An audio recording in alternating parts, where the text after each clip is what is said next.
Okay, y'all. I had another dream this morning. Uh, right now it's what time is it?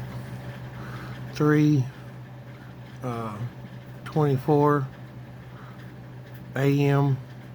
on December the 26th, 2019. That's what it is right now. And I've been awake, drinking my coffee for. I've been awake for over an hour, but I still remember this dream as a real vivid dream. Um, First of all, it has to be noted that at least 50% of the time when I'm asleep, if not more than that, I actively have my skull candy earbuds in, listen to music at high volume, and I've trained myself over the last 10 years or longer to uh, to actually sleep with that going on in my ears for whatever reasons that I do have reasons that I do it. So, and I have different apps. Sometimes I listen to MP3s that I have locally using Google Play uh, on my Android phone. And sometimes I listen to Pandora Radio streaming. And this morning that was the case. I was listening to Pandora Radio. I was listening to one of my uh, channels that I made on Pandora called Transite. Um, and So you have that sets the stage. You have to know that was going on in my um, in my ears as I was asleep. A lot of times when I, just like when you're in a quiet room and you're dreaming, you'll respond to the sound of the fan or a train passing by. A lot of times when I dream and I've got music going, I respond. The dream manifests around somewhat the music. Okay, so the dream started again. There's this dance music going in the background. So the setting of the original dream was like a kind of a meld between an outdoor cafe, but where that was the band hall at the high school that I went to.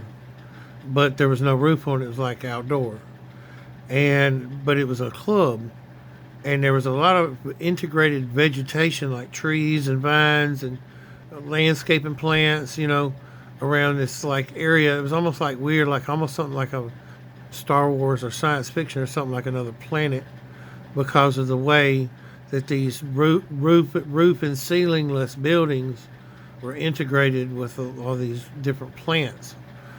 And there was also a lot of electrical lines, and instead of there being a stage to dance on for like it wasn't strippers because nobody was naked, but it was female dancers and it was also male dancers, but it's like there was no sexuality attached to the dancing. It was just the dancing just for freedom of expression, and a lot of it was almost like it came across almost like ballet, so that and there weren't like people who worked there. It was just people that were there decided. Yeah, it kind of was people that worked there because I worked there. I was when the dream started. I was like a bar back or something, and I remember my friend Tara, who used to dance by the name Tori. She was there. She had just come off quote unquote stage, but what it was, instead of a stage, there was this big circular apparatus, almost like the swings at an amusement park that go around and around and around. But instead of being swings hanging, you would climb up on these appendages and use these seat belts to anchor yourself to it way up in the air. And then as it's spinning around, there's multiple people on it, quote unquote, dancing, doing these geometrical and like gymnastic type movements and stuff. So somebody called me. I needed to go on stage. And you have to know this too. Laying in the bed, I only had on my underwear, so there was a freedom of feeling. Again, non-sexual, but there was this freedom of movement. So I just jumped up on the thing and started doing all these geometrical, like just dancing like I had done it a bunch of times. In my dream, laying there lucidly, I realized like I was almost surprising myself. Like, do I know how to like do all this? Like some type. It's not exotic as much as like intimate, personal dance. Like so I started doing this, and then all of a sudden the dream shifted. Like that was the first scene of the dream. Then the dream shifted to like I was in a car. Apparently, maybe the song shifted, song changed.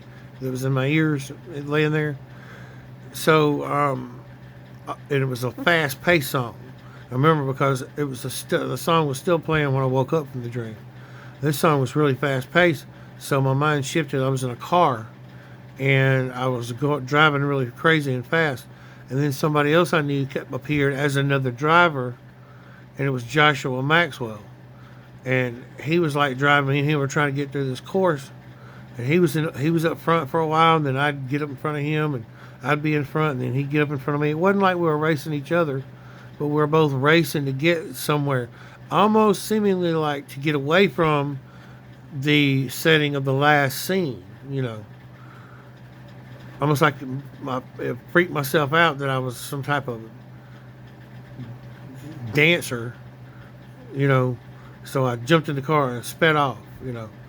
So then we're racing along at just breakneck speed, and all of a sudden we come to a log truck or something like that, and these logs spill out onto the roadway, which was like we're driving through the mountains on dirt roads. And so somehow at the same time my car comes to a screeching stop, all these logs pile on top of me, and I was pinned in the car. Now, when I say I was pinned in the car, I wasn't injured at all. I didn't have a scratch on me. But the logs were completely surrounding the car on all the sides and the top so that I couldn't get out. And all of a sudden, Josh had stopped up ahead. He jumped out and he was like trying to talk to me through the cracks in the logs. He was like, "Man, are you okay?" And I was like, "Yeah," but I was starting to feel real claustrophobic, Like, so I was talking to him. I was like, "Man, you got to get me out of here." He's like, "Help's on the way, man. Just hold on." And like, I realized that like talking to him with my voice was making me feel more claustrophobic. And I said, "Man, like, this verbal is like making me claustrophobic. Let me text you." So I pulled out my phone in the dream and started texting him. Talking to him. He was like, "Man, calm down. Help's on the way." And it's like I didn't feel claustrophobic texting him. But if I said something verbal to him, so I stopped saying verbal to him, and I was just only texting him, and then I felt better, and then that's how I woke up from the dream. And I usually try to analyze my dreams, so in kind of a Carl Jung way, and also Freud. I really lean towards Freud or Jung. Freud, probably what Freud would say about that dream is, he would say something about the dance and all being like remnants of or like some type of latent homosexuality, and the fact that I jumped in the car and ran from it is like I'm running from my own latent homosexuality. But I would disagree with that because I'm not latently homosexual. It's something about, I would say, Jung would say that there's an archetype of the dancer is like my mother, like the tiny dancer, like in the Elton John song. Like I'm worried about my mother lately in real life. Like I'm worried about my mother declining, kind of cognitive. She's having cognitive problems, brain problems. It seems like. She'll seem like she's having problems, and all of a sudden she'll snap out of it. So sometimes it seems like she's hiding it, and sometimes she seems like she's perfectly fine. Sometimes she seems like she can't comprehend what's going on in the room, and just worried about my mother. So it's like, if the dancing and all and carrying on is like I'm worried about my mother, then like, oh, and I forget what I gotta add. Let's go back. I gotta add one thing to the dance scene, the dancing, all the landscaping plants and club, that scene from the dream. Right when I first got up, quote unquote, on stage up on this big apparatus, with all these poles sticking off of it different directions.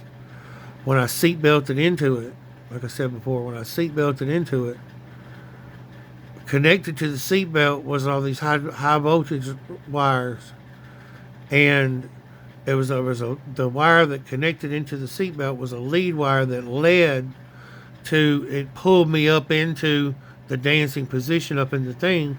And what that position was the lead wire all spooled towards these big transmission wires that were connected to all these transistors. I mean, it's all this electricity mix to go through me.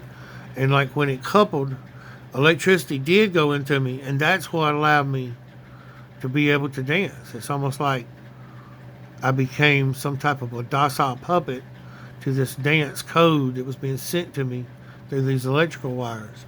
So in saying that, the way that works in like my mother, I feel really connected to my mother. I really have ever since, especially since she had her stroke, and her personality changed. And I felt a lot of feelings connected to my mother every day since she had her stroke. And I was just talking about it last night and talking to her. So that could possibly be a remnant of that, is that I feel like, whereas I feel really masculine and I don't feel very feminine at all, my mother is my femininity. And but everybody needs a good balance of masculine and feminine. So kind of I worry about how will I contrive, or how will I derive femininity after whenever it is that my mother is gone. That's a concern that my brain came up with that I wouldn't have thought of consciously. Like how all this protectiveness and doting and caring that I'm putting on my mother, like after she's gone, who am I going to do that to? Is a question maybe my brain's asking me. Maybe that's the purpose of the whole thing, and being trapped, unharmed in the car by the logs and stuff is,